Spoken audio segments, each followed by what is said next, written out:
Ladies and gentlemen, good evening. Welcome back to ESC Fan TV and our RETROVISION review, this time back to 1963.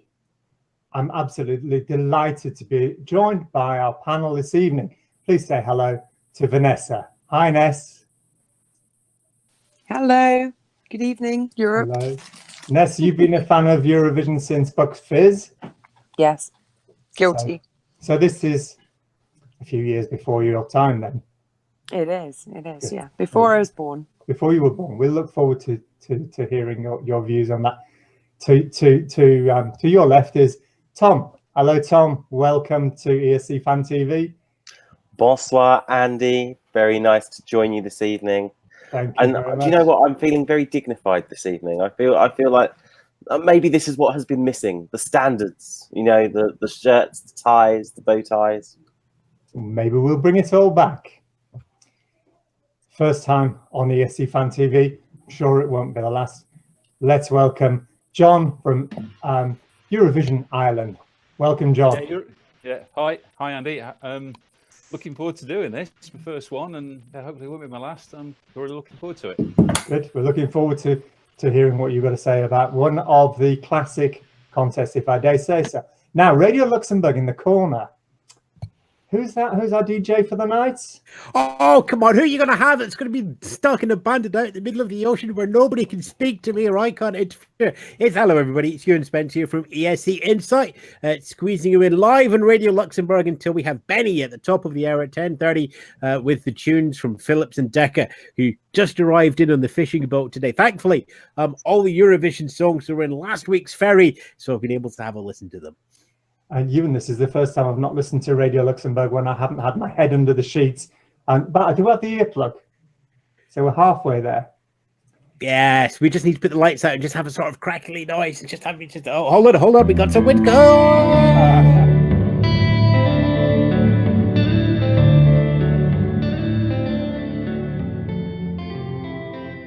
And I'd like to say hello to Michelle and Phil. Good evening, Eurovision. Good evening. Good evening. Welcome.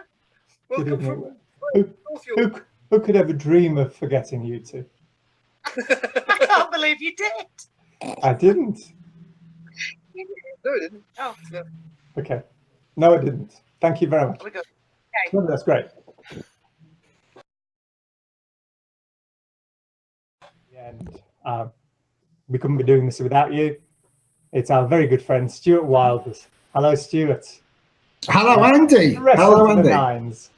I know. Well, look, it's great to have the opportunity to wear this. I haven't had many functions this year. Quite honestly, since I've been starting to do ESC Fan TV, I've lost quite a few friends. But hey, who cares? At least we get to dress up for Eurovision 1963. Thanks for having me. Excellent. Thank you very much. Well, it's all about the songs. And we're going to start with Luxembourg. And I believe, Ewan Spence. Ewan. Yes. Tell us about Luxembourg. What a surprise. Radio Luxembourg's got a champion the song from Luxembourg. Indeed. Who could have saw that coming?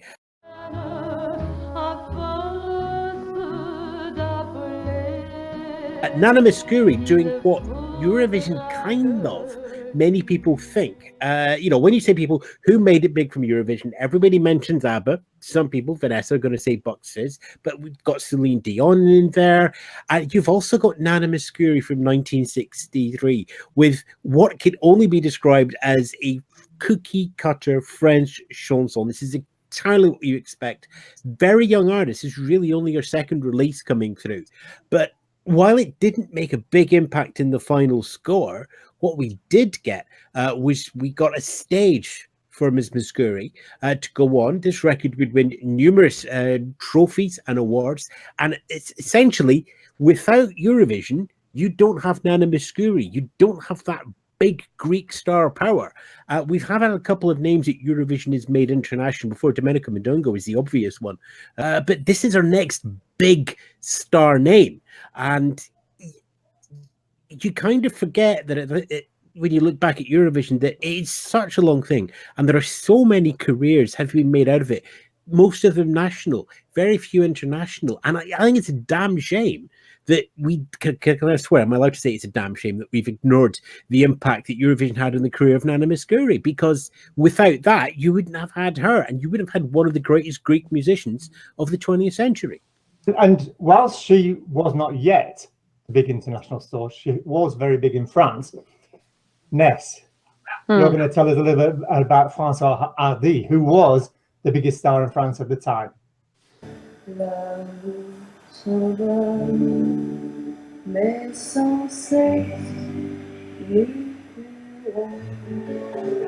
Yeah, she was quite an extraordinary young thing with her humpy attitude, shall we say, in the performance. But she actually went on to work with the likes of Mick Jagger and some quite significant artists in the 60s and early 70s. And she actually, she's still alive now. She lives in the 16th arrondissement in Paris, and has kind of, I don't think she was the first gay icon per se for Eurovision, but probably. And she actually sort of, always took pride in that, talking it's Pride Month, and that she did represent, a lot of the following of Eurovision that is, obviously a gay following at times. So I thought she was quite interesting.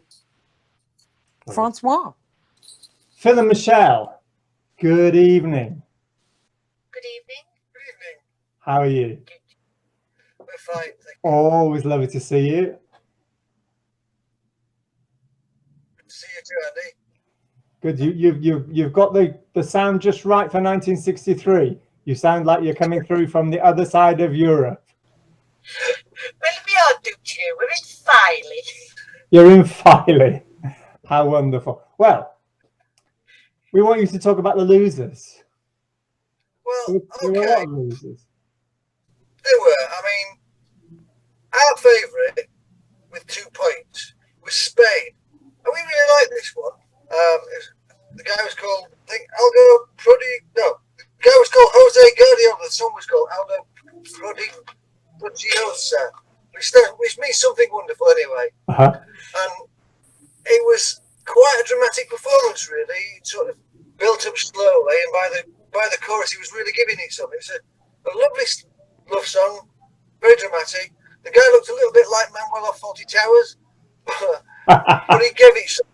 I loved his little tash. It was nice. It was good. Little It was pencil good. moustache. Yeah. I loved it. I thought it built up really, really well. In a sea full of ballads, I thought it stood out quite well, and I was surprised it didn't do better. It Maybe really it didn't was do a- well, did it? He was quite popular, as I understand, in Spain. He was like a bit of a famous crooner in Spain. But obviously it didn't do well. However, he did get points. Oh, he did get 2 points. He did get 2 points, and that was 2 points more than 4 other countries. Yeah, I mean, one of the nil pointers was in the Netherlands with En Spieldos, which is a music box. Oh God, that was horrific. It was what were they thinking? They thought, well, do you know what? We'll do a bit of staging. What should we do? What's the creepiest thing you can find? Yeah, we'll take it. It sounded like the song is about a music box with a shepherdess and a shepherd, and of course he couldn't move because made of clay. And then a fairy came along and touched them very carefully, and they could move and jump together and make little shepherdesses. I thought it didn't come across as if it slipped off the tongue very well. Do you think it was it lost in translation? Yeah, I thought it sounded. I mean, not just the lyrics; the actual song sounded something like it was off a '60s TV show, like Andy Pandy or Muffin the Mule. But you can't touch your phone, by the way. Not in those days. The next nil pointer was Norway with Solveig, Yeah, which is Anita. Anita Tholung, Yeah. and that means solstice, which is all about the winter solstice. And reading the lyrics, that's about all I could get from it. It was a bit all over the place musically as well. Well, I put it sounded a bit Disney at the beginning. It was like the start of a Disney film, and then it was just boring, boring, boring.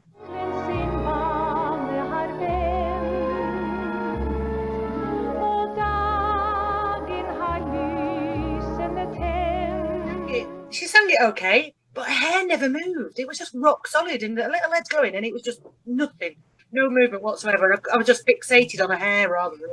She also managed to completely avoid looking at the camera at any single point for some reason. Maybe she thought in 1963 it stole a bit of a soul. Oh, I don't know. The next no point was Finland.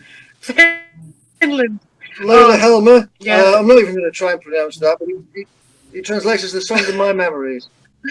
And he started off with a lot of la la la la la la la. Yes. She looked pretty much stiff as a board. And the lyrics are actually about a song that reminded her of a lost love. And to be honest, I think she'd have been better off singing that song instead of this one, because it was obviously a lot better than this one. I love it how you're like reviewing them properly. I put, I love a Kate. She was the best dressed. And then I put, it's cheating, just saying la la la la la la for 30 seconds at the beginning and the end. So I got some points for that. So it wasn't even worse than not the No best, Quantum. but by no means not the worst. Yes, well, on our voting, Monica Zetterlund with En Gang in Stockholm, Once Upon a Time in Stockholm.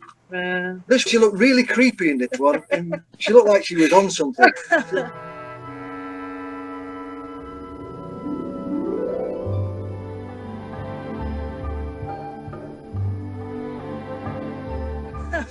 She was like, her expression was smiling one minute, then serious, and I actually was on something. I took a couple of tramadols because my back was hurting and they were proper kicking in by now. So I put what hairdo. She had massive feet. I put a long 3 minutes, second worst one for me. Yeah, the lyrics are about the trip to Stockholm in the winter and how it was beautiful with the snow and the seagulls. We don't care. We don't care. It was No Quantum. Seagulls are bastards. So, they shit on you all the time. Zero with this. I'd had enough drugs to knock an elephant out. I was happy as Larry by then. Well, it took 40 years for the United Kingdom to score its first No Quanta. But let's go back 40 years. Let's welcome John and the United Kingdom entry. Ring ding a ding a ding, ding ding, all the bells were ringing. Ring ding a ding a ding, ding ding, all the world was singing. Ring. Say wonderful things to me. I think you're wonderful too. The United Kingdom, Ronnie Carroll with his lantern jaw and his history in Eurovision. You know, if you're doing it one year, why not come back and do it the next? And he went from something fast and upbeat in 1962 to something that was far more middle of the road and far more, light entertainment that sort of fitted the BBC at that time.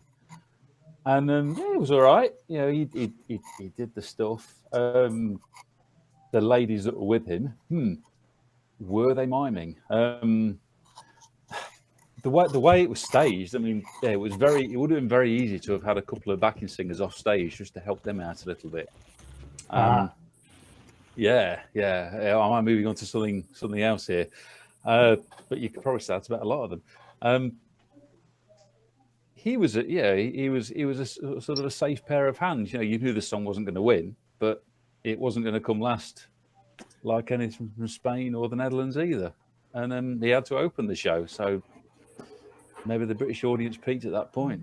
Yeah, maybe they did for the ultimate winner, which was Denmark. First time a win from Scandinavia.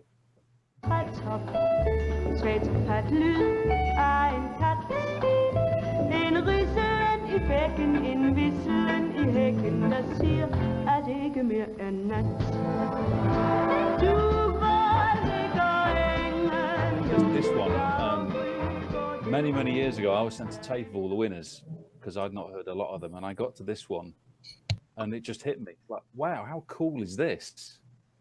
And I still think it's like the coolest winning song ever, even though it is in Danish and she sounds like she's got a mouthful of potatoes. But that aside, there's something about it that I really like.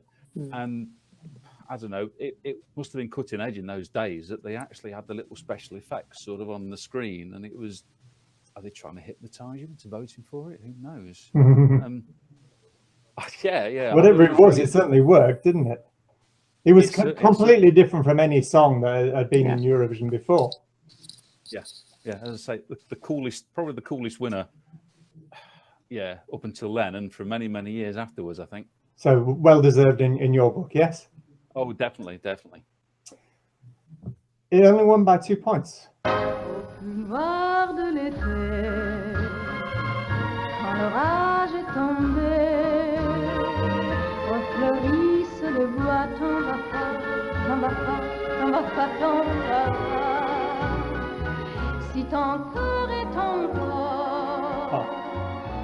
Yes, they were robbed, really, weren't they, the Swiss? Were they? Temba Ba by Esther Orlefen.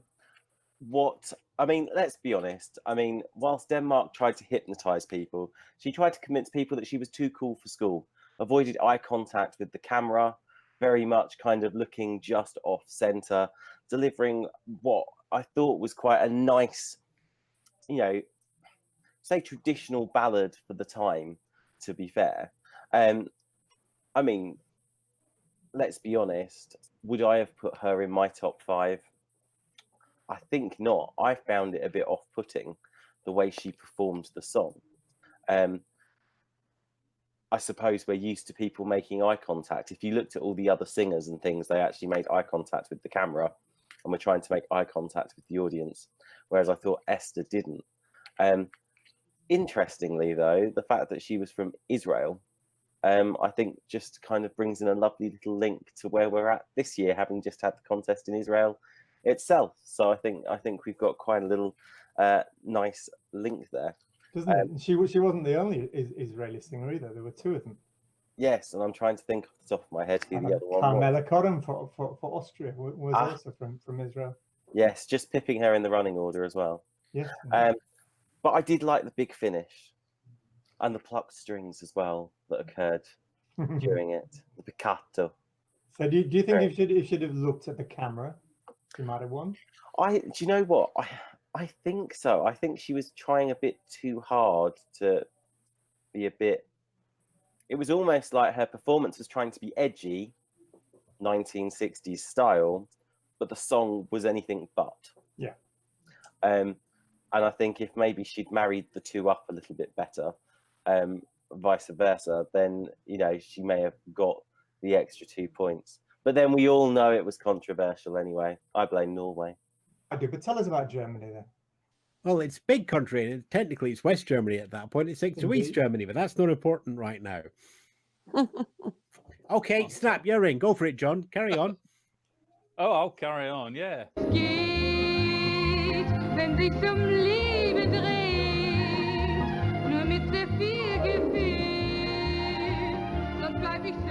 Oh, yeah, she died a few years ago. Yeah, that's as much as I got on her.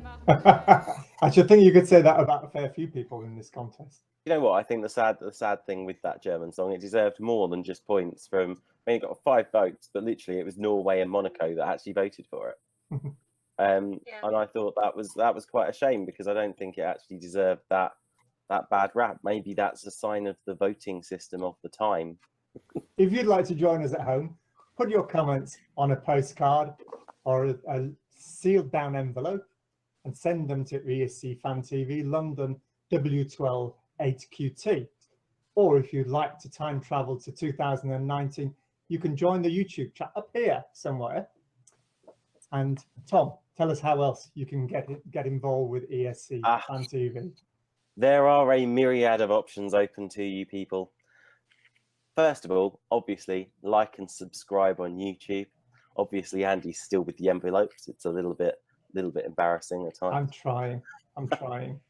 But also, you can contact us on Facebook, Twitter, and Instagram, where you can find all the details of our latest shows. And don't forget, too, that you can listen to us on podcasts. We are on Stitcher, we are on Spotify, and other good podcast outlets. Excellent. Right, we have one more song to talk about. Stuart Wilders is going to take us all the way to Italy, and an unknown singer, an unknown song, or was it? Emilio Colli with the song Uno per Tutti, One for All.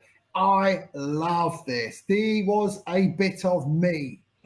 There he was standing there, singing his little heart out, turning cards around with women's faces on. Well, he was touching cards with women's faces on. First of all, he loves Claudia. Then he decides he loves Nadia. Then he decides he loves Julia. Then he decides he loves Laura. Emilio was 1963's Eurovision's equivalent to modern day's Charlie Sheen. That's what he was. There was me thinking he was just a modern day Mambo number 5, but I suppose even that's a bit old these days. Well, Mambo number 5. In fact, in the previous San Remo contest of 1962, he sang a very, very famous song. A song that's been copied and reproduced around the world for decades. Tell me, when will you be mine? Tell me quando we can share a love divine. Please don't make me wait again. That song has been made famous more recently by our very own Engelbert Humperdinck, but probably more famously Michael Bublé. That song is Quando. Who remembers that? Quando. Yeah, very famous song. Quando. But can you imagine that not making Eurovision for San Remo? But anyway, but it didn't win. It didn't win. Didn't win San Remo. No, it didn't win. Yeah. So back to the song, One for All. Performed 6th on the night, finished 3rd overall with 37 points. It peaked at number 1 in the Italian charts. In fact, Emilio had a top 5 hit in the United States going into Eurovision in 1963. And let's not forget that Denmark, Monaco and Switzerland all gave their top points to this song. Yeah, what else is there to say? It was a great song. It should have won. My favourite. Should have won, but we had to wait a year for Italy's debut winner. That's right. Yeah. They, of course, won the following year, but I guess we will get into that another time, Andy.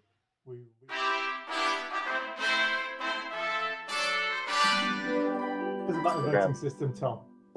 Well, obviously it was top 5, so it was 5 votes to your favourite, then 4 to the second favourite, then 3, then 2, then 1. So in terms of 17 entries, obviously discounting your own country, your votes were only going to go between about a third, if that, of those countries.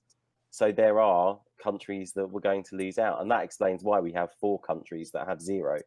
At the end of the night, which is a shame. I was pondering this. I was thinking to myself, would such a system work today? But nowadays, though, for the voters at home in the telly vote, you've got only the top 10 position out of 26, which is just a little bit more than a third. So yeah, the numbers are slightly larger, but we do have the same system today, Tom. We do. We have the same polarization.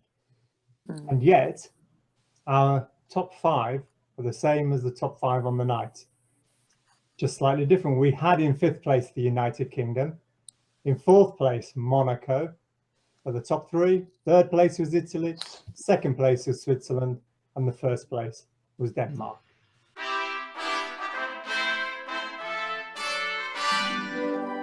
So there were 2 controversies, big controversies surrounding the show. One happened on the evening. We're going to talk about that one first, and that was the voting. Stuart, did you watch the voting? No. No. And it's going to be a shock for you. Oh, for goodness sake, Stuart. Call him a Eurovision fan. Michelle. Voting's the best part. Miss Catherine Boyle. Yes, how can I help you? Yeah, well, you could help us by sorting out what the hell happened at the end of the voting. Well, I think, in 1963, it's probably a long night. They've all had a bit of a drink. It gets confusing. And it's all new. And they were just shouting them out, weren't they? They were just going, 5-4, and it got a bit confused, and it's all in. You have to remember that English is their second language as well, so they probably just got a bit confused of what was going on. And I think Monaco. Menorca. Call it Monaco, didn't she? Oh yeah, Monaco. I think they were just having a laugh and just, you know, yeah. Give somebody else a point as well. Give them a point as well. See if they notice at the end. But I think they just got confused, and then by the time it got to the end, they'd had to think about it. Somebody had ran in quick who spoke real good English, explained to them what's going on, and they went, "Oh right, that's how you do it." And I think that's where the confusion was. I think they did it right in the end, how they wanted to do it. I don't think they copied anybody else. Okay. They were just confused. John, did you find it a little bit suspicious that the final votes, 42 and 40, just switched around between Switzerland and Denmark on the Norwegians' change of scores? Of course it was suspicious. If you listen to the Norwegian jury spokesman first off, he reels them off that quickly, which sort of lends, I don't know, a little bit of weight to the story that you hear about, they hadn't finished totting up the scores and they get the scores out in a rush. Mm-hmm. It was only meant they went back in the end when he'd obviously allegedly had chance to settle them down, but of course he'd seen what everyone else had voted, and hands across the Skagerrak there, wasn't it, really? Not at all complaining because Denmark won. When they first read the scores out, though, they were reading the wrong song number for the countries, so they were obviously disorganised at that point. Yeah. So there was a suspicion that in previous years it had 20 members of the jury, and they cut it down to 10, but nobody had told the Norwegians, so they were trying to add up twice the number of votes. I'm not sure I believe that. The other controversy, and this is one which will run and run and run, was the program live? Was the whole thing live? Ewan, if anybody knows about this, it will be Ewan, because you know more about media than the rest of us put together. There is a couple points here. First of all, it was recorded in 2 studios because this was hosted without a huge amount of planning, quite late in the run by the BBC. So they used 2 of the studios at the then new TBC Centre, but they couldn't get the orchestra and all the gubbins into one studio. So they went, you know what we could do? We could put the orchestra and the audience and the scoreboard in one, and we can put the singers and all the props and everything, because, you know, for example, those cards that turned around, this is one of the most prop-filled Eurovisions that you've got. It's actually this year that used to, the Blue Peter shut down on the Friday night. Blue Peter shipped out, and then they brought everything in for Eurovision. So you're lucky that, you know, Petra the dog didn't pop in as well. So you have it split over 2 studios. So straight away, there's this sort of slight visual discontinuity. Secondly, because it was such a prop-laden contest and people could roam around the floor and you'll notice that people go to different camera positions. So at some point they'll be next to an arch, and of course we have the depth of field that you have in the Danish entry that you couldn't have got in previous Eurovisions. The question is what to do about microphones, because you don't have little small radio packs in 1963. Your choices are the great big fixed microphones that you see in previous year's coverage, you know, great big microphones with great big massive filters and sprung stuff in front of them here. Here's one I made earlier.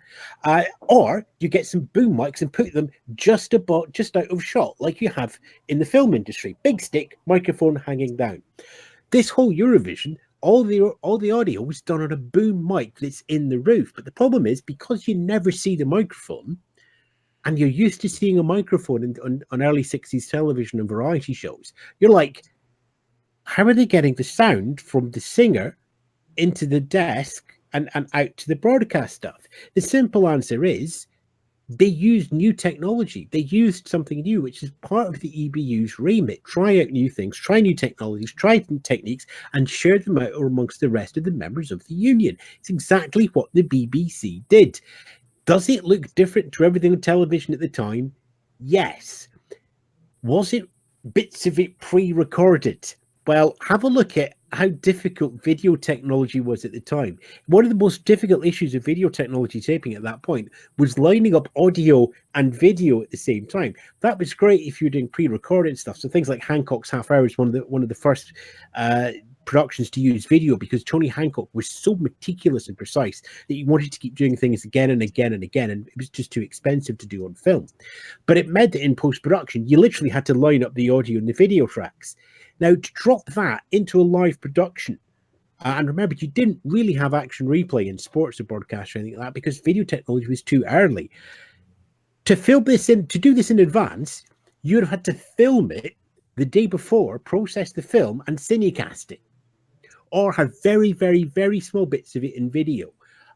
It's just too impractical for it to be some pre-records dropping in when you look at the technology. So was it live? Yes.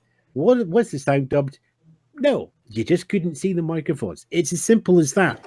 We're going to move on to our final section, which is what would you like to bring forward to a 2019 contest that we had in 1963? Actually, I'd like to mention something that was brought forward in 2013, which was the reintroduction of the presentation of the artists at the beginning of the show. So for 50 odd years, they didn't do it. I loved it then and I love it now. Stuart, what would you bring forward from the 63 contest if you could? Oh, it has to be UK hosting a Eurovision Song Contest. I just don't know whether I'm going to see the UK hosting again in my lifetime, as sad as that is for me to say. But back in the day, in the 60s and in the 70s, the UK were very happy to host it. I'm not saying they aren't happy to host it today, but they were far more willing, or apparently far more willing back then. I think the way that it was hosted in 60, 63, 72 and 74 was, on all four accounts, fantastic. And that's what I'd like to bring back, Andy. One day for the UK to host Eurovision again, fingers crossed. Vanessa?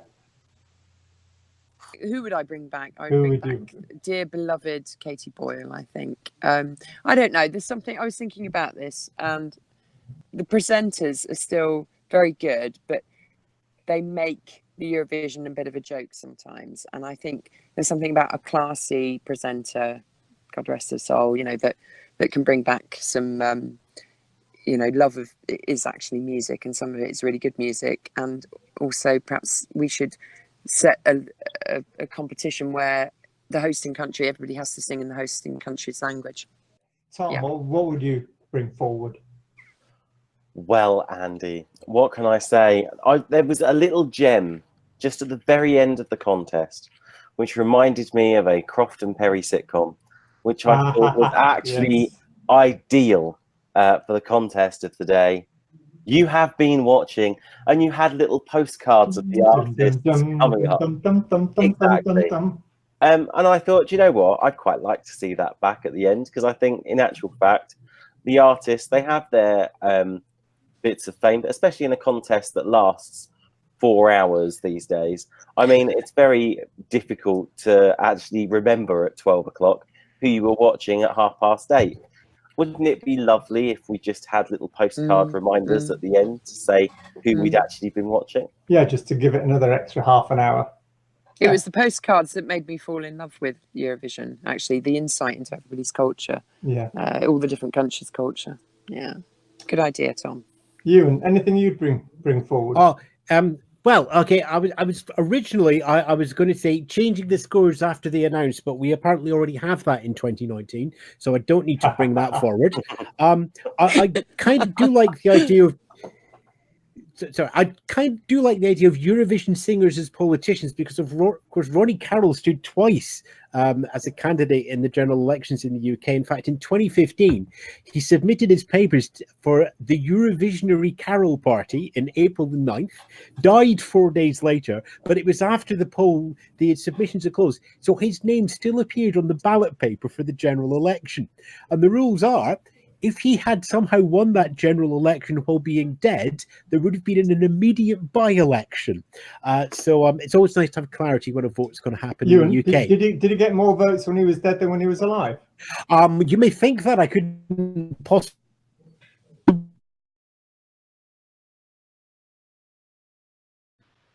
I'm sorry. I'm sorry. I still can't hear you. We'll come back to you at the end of the contest. Okay. And we'll go on. To, one. Michelle, if you've finished drinking, and Phil.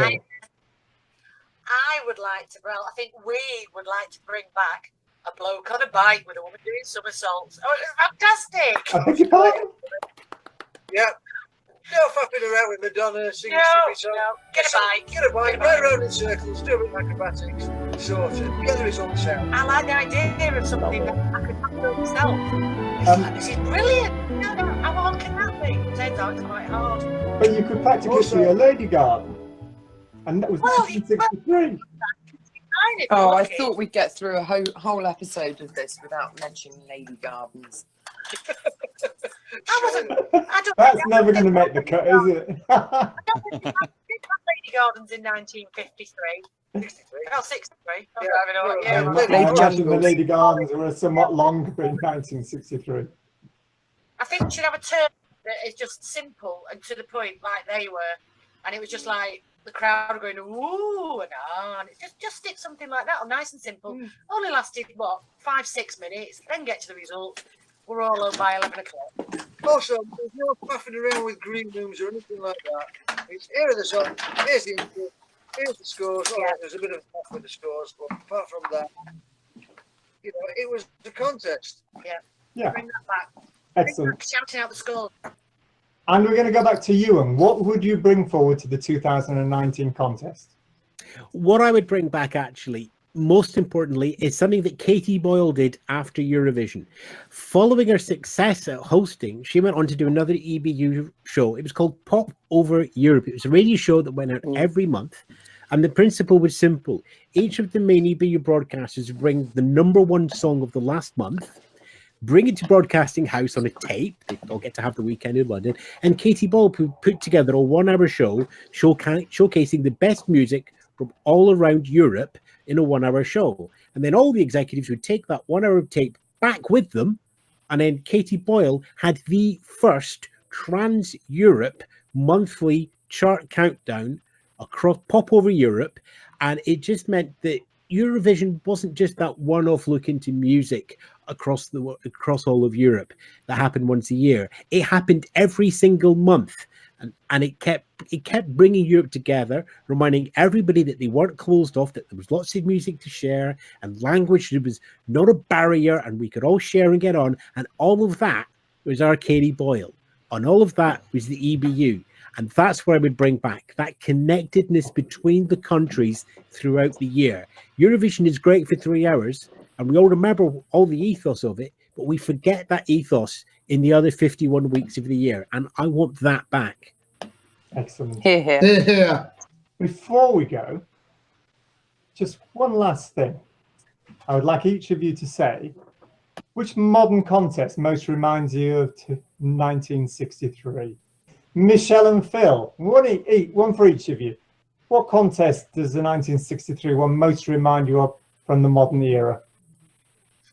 2002. 2002. Why? We didn't say you needed a reason. I just picked a year. Well, I'm trying to get my money's worth out of you because you're very expensive. I don't even know what day of the week it is. I can't remember contests from years ago. Fine. You're making it up. You're making it up as you go along. Phil. No, it's hard. It's a hard Maybe one. Vienna, 2015. Yeah, no. 2015. Oi, Phil, I was just about to say 2015. Wow. Should have done it while you had the In the chance. songs. You Gits, honestly. Oh, John, it's you know been what? your I first literally just time. went through. First time with us. I hope you've enjoyed it. Oh, I have. Yeah. I'd say, I don't know, 2013. Why would you say 2030? Because that was the last time we had a single host. Ah. And Petra Mira didn't do that bad a job keeping it all together. And of course, that was the year that they reintroduced the parade of artists at the beginning. Yeah. Ewan. I'm going to go with 2014. And for the simple reason that if you go back and watch the opening to 2014, it's all the jet skis and the James Bond-esque ways to get to the Eurovision island and the adventures and the movements and everything. Have a listen to what jazzed up track is playing underneath all the adventures to get out to the B&K Halloran.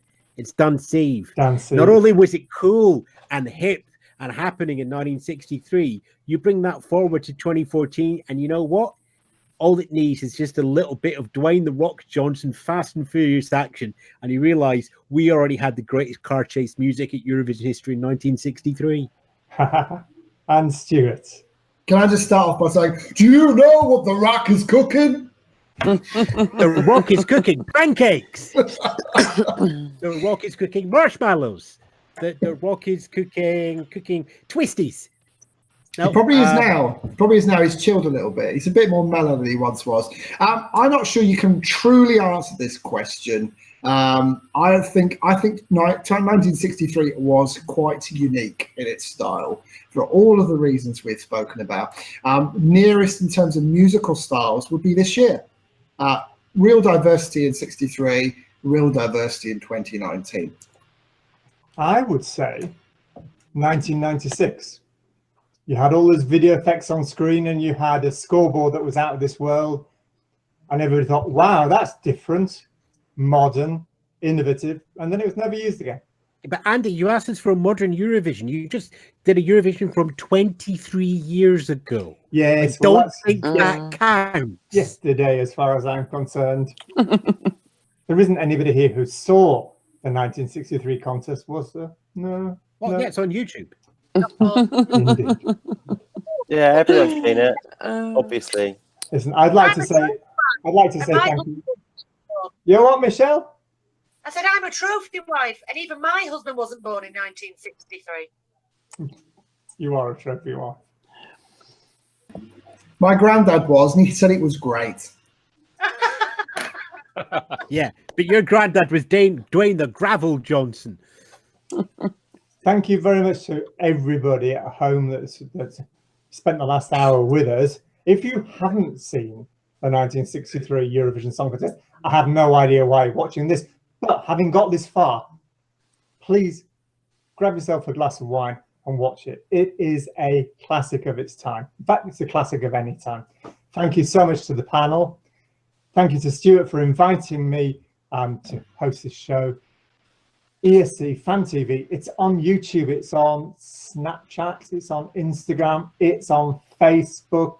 Anything else, Tom? You've forgotten Twitter, Stitcher, Spotify. I think I just need to retrain you, really, Andy. Okay.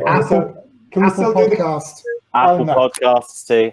Are we still doing the postcards and the sealed down envelopes? Yes. To ESC Fan TV Centre, Wood Lane, London W12 8QT. You say that, but I guarantee you there'll be someone who actually does post something to that address and then write to us and say, why haven't you responded? Oh, that's wrong. They'll write back to us and go, why if you're not responding? And I'm sorry, if you're writing, please include a stamped addressed envelope. Yeah. Otherwise, you will not get a reply. Right.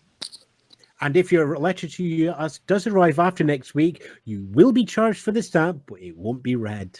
Indeed. We are going to wind forward to 1997. Oh yeah, hang on one second. Oh, Tom, now don't. That's just. Tom was a stripper in 97. There we go. Be a change. Oh, is that where it ends? I am getting a little bit uncomfortable here. Bit more relaxed. I have to say, you all look very handsome, very beautiful, Michelle. So, what a lovely turnout. Well, Tom, I think we should you're do degrading it now. Look. It's not degrading, it's just lower bandwidth. We're going 1997. Oh, yes, we are. Next week, 1997, the year of change. Tony Blair becomes the UK Prime Minister. Things can only get better. And didn't they just? Because the United Kingdom won the Eurovision Song Contest. America could have been the last time. It's America. In what was one of the most diverse contests to be held in the 1990s, held traditionally, as always, as it was during the 1990s, in Ireland. Of course. And our host for the evening will be Tom Hughes. Yeah. Yeah. Not looking like that. No, I was going for a men behaving badly type thing. Sitcom of the 90s. See? Get it? No? Yeah. I thought you were going for Ray Karuna, to be honest. Yeah. I don't know who that is. He's doing rather well at pub gigs at the moment, and I'd had a chat with him at a Eurobash over the Grand Prix in the morning. Nice guy. I'm thinking of coming as Ali G next week. You're supposed to be coming as your favourite Eurovision act from 1997. Which is Alla Pugacheva. I've got to do drag, have I? Yes. Oh, how wonderful. Yes. Yes. She's in the cupboard somewhere. Not Alla Pugacheva, the wig and the dress. That would be That's a wrong on normal many Friday levels. night for you, Stuart, isn't it? Look out. Is that what you were screaming earlier in your cupboard? There's many skeletons in my cupboard, Michelle. Do look out for the trailer coming soon. It features never before seen footage of Stuart Wilders as Alla Pugacheva singing Prima Donna. What? Yeah, following you, Stuart, will be Madonna. And ladies and gentlemen, that's all for tonight. Nana Muscuri would like to say bonsoir, merci. Not Nana Muscuri, that's the old guy from Up with the balloons in the background. Thanks, Andy. You've done a tremendous job. Just gone totally tits up. It's your fault, Michelle. I really go with the balloons. Yeah. That needs to be the truth. I can hear the Eurovision theme coming above us. Stuart. Ladies and gentlemen, our allotted time is up. We've come in at under the time of the 1963 show and about a quarter of the time for the 2019 show. But I would like to thank my lovely guests. Thank you, Vanessa. Dankeschön. Thank you to Tom. Bonsoir, Europe. And we'll see you in 1997. I'm time travelling already. Michelle and Phil, bonsoir, merci. Bye. Bonsoir, bye. That concludes the points for filing. Ah, merci. Merci. John, calling us from somewhere in very dark side of the country. Thank you for joining us for the first one. Yes. Thank you and good night. Thank you very It's been much. a blast. Radio Luxembourg, thank you, Ewan. Indeed, thank you for our listeners on Longwave who will be staying with us for Benny Lee and the latest tracks from Philips and Columbia Records. Thank you, and thank you, Stuart. Thank you. It's been an absolute pleasure and fun as always. Thank you, Andy.